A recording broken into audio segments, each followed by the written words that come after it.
on a busy day for being here.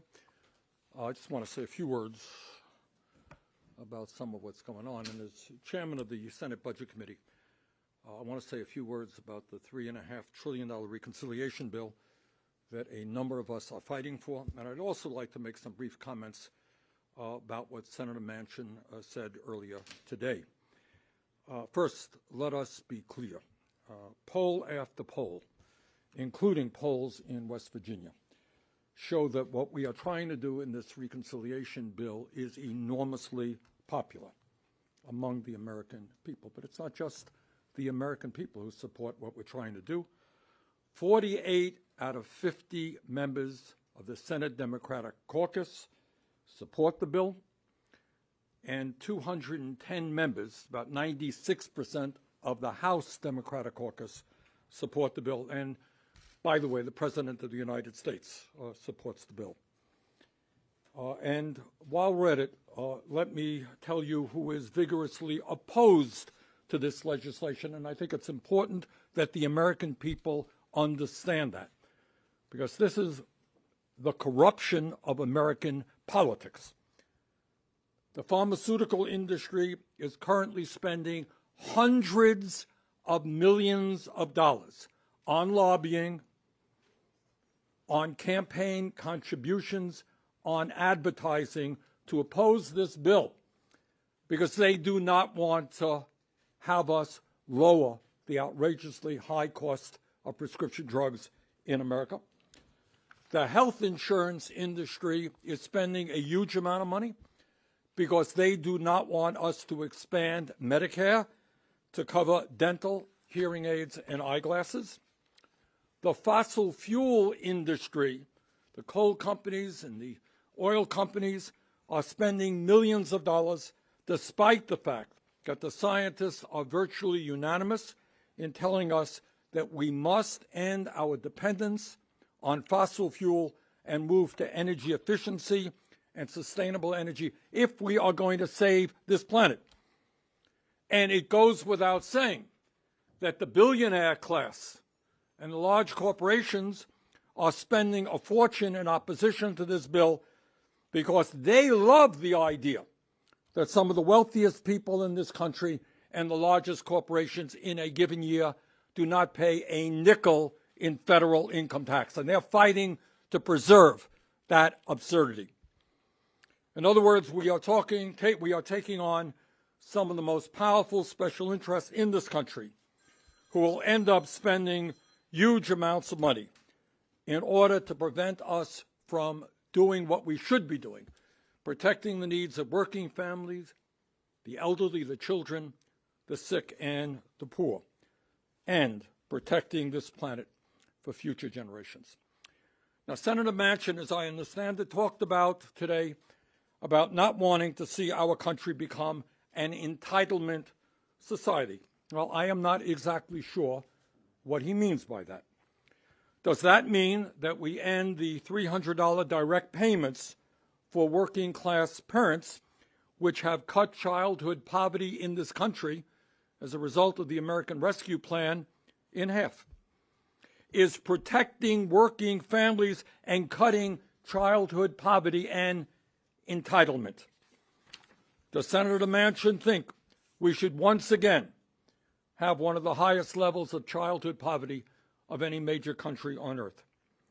At a time when millions of seniors in Vermont, in West Virginia, all across this country, have teeth in their mouths that are rotting, when they can't afford hearing aids in order to communicate with their grandchildren, and when they can't afford a pair of glasses in order to read a newspaper, does Senator Manchin really believe that seniors are not entitled to digest their food and that they're not entitled to hear and see properly? Is that really too much to ask in the richest country on earth, that elderly people have teeth in their mouth and can see and can hear? Does Senator Manchin not believe that we have to end the absurdity of the United States paying by far the highest prices in the world for prescription drugs, sometimes 10 times more for a particular drug than is paid in Canada or other countries around the world? Does Senator Manchin believe that we should be the only major country on earth not to guarantee paid family and medical leave, and that working mothers should not be able to stay home with a child who is sick? Are workers not entitled to be able to do that? Does Senator Manchin believe that working class parents in West Virginia and Vermont should not have to pay? Does he believe that they should have to pay 25 or 30% of their incomes on child care? All over this country, working class families are paying 25 or 30% of their incomes on child care so that they could go out and do their jobs. Are the children of this country not entitled to high-quality child care and pre-K education? Does Senator Manchin not believe that working families in this country are entitled to affordable housing, and that we should not have some 600,000 people in America, including many veterans, sleeping out on the streets? Does Senator Manchin not believe that at a time when we have a major labor shortage in many parts of this country, because our young people lack the skills they need, that they are not entitled to at least 2 years of free community college so they can get the training in order to go out and get the good-paying jobs that are there? And perhaps most importantly, does Senator Manchin not believe what the scientists are telling us, that we face an existential threat regarding climate change, and that it is absolutely imperative that we move boldly to cut carbon emissions? Scientists have told us we're on a red alert. Some of you know a number of scientists received the Nobel Prize for their work on climate change. Does Senator Manchin not believe that our children and grandchildren are entitled to live in a country and a world that is healthy and is habitable? Senator Manchin has been extremely critical of the $3.5 trillion proposal that many of us support. In fact, 9 out of 11 members of the Budget Committee support. But the time is long overdue for him to tell us with specificity, not generalities, we're beyond generalities, with specificity, what he wants and what he does not want, and to explain that to the people of West Virginia and America. I look forward to working with Senator Manchin and everyone else in the Senate to pass a strong reconciliation bill as well as a bipartisan infrastructure bill. Thank you. Garrett? I mean, Senator, you got there. I mean, I feel like for weeks you have not wanted to take questions about other senators' objections to this bill, especially Senator Manchin. But is it now incumbent upon him to come out and say, "This is what I'm for. This is how I get"? That's exactly what I'm saying here. Look, it's very easy to use vague phraseology, and even when you talk about $1.5 trillion, as I understand it, Senator Manchin says he believes in Medicare negotiating prescription drugs. Okay, good, great. In the House bill, that will save us $700 billion. Now, Senator Manchin says that he only wants to spend $1.5 trillion. Is that in addition to the 700, which would already take you up to 2.2? I don't know the answer to that. You don't know the answer to that. You know, Senator Manchin says he wants to tax the wealthy. All right, good. The House Ways and Means Committee passed a proposal which includes, as I understand it, about $2 trillion in doing away with tax breaks for the wealthy and large corporations. Is that where Mr. Manchin is? So it's not good enough to be vague.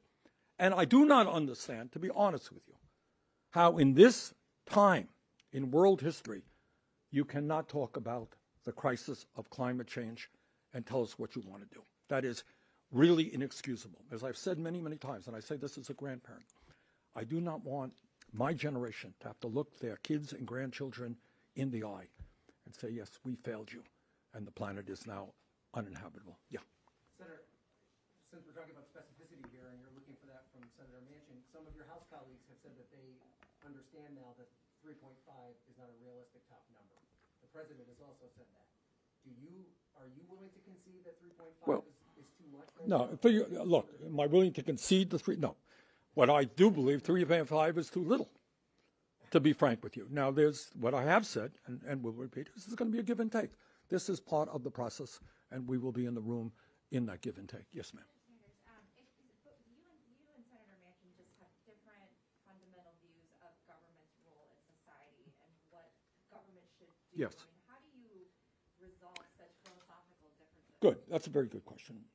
And I'm not here to disparage Senator Manchin, and I respect him for his you're right, we differ. What I would say is this, and I know a lot of the media talks about, compromise and all that stuff. We got 48 senators who support $3.5 trillion. We got 2 who do not. Now, to be very honest with you, as I think all of you know, I believe that our current healthcare system is totally dysfunctional.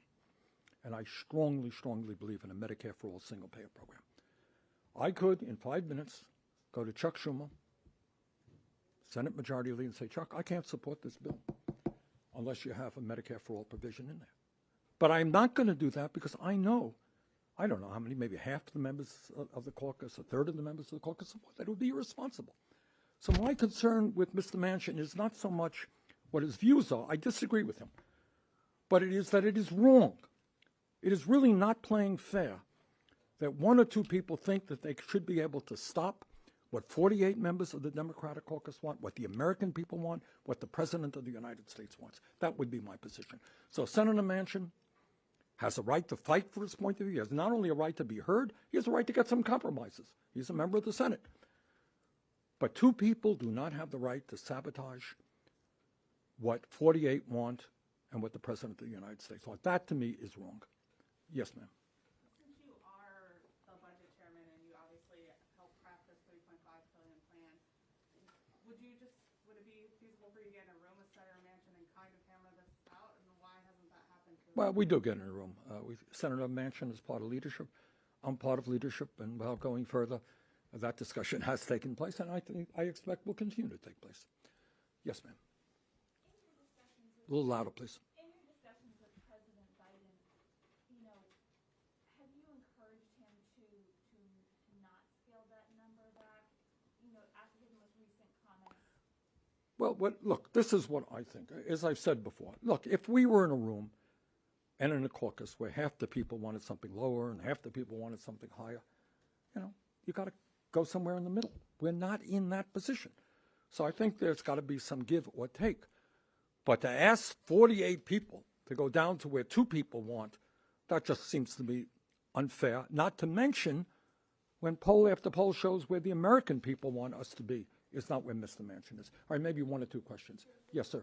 Senator, when you listed off the measures that are popular that you seem to think Manchin is opposed to, is it your understanding that Senator Manchin is calling for significant cuts to be pulled out of this, or is there still a conversation line about? Well, that's a great question. Ask him. I mean, that's exactly my point. We need some specificity here. It's not good enough to be vague. You want to cut child care? How much do you want to cut child care? You want to cut climate? Cut climate. How much do you want to do that? Tell us with some specificity what you want. All right, last question, ma'am. So you called out Senator Manchin. Would you also like to see specificity from Senator Sinema? Absolutely. Absolutely. Senator, as I understand it, I'm not privy to everything here. In some cases, you guys know more than I do. But I don't think that's, I think Senator Sinema's position has been that she doesn't, quote unquote, negotiate publicly. And I don't know what that means. We don't know where she's coming from. What I have heard, and I don't know if this is accurate, this is a problem.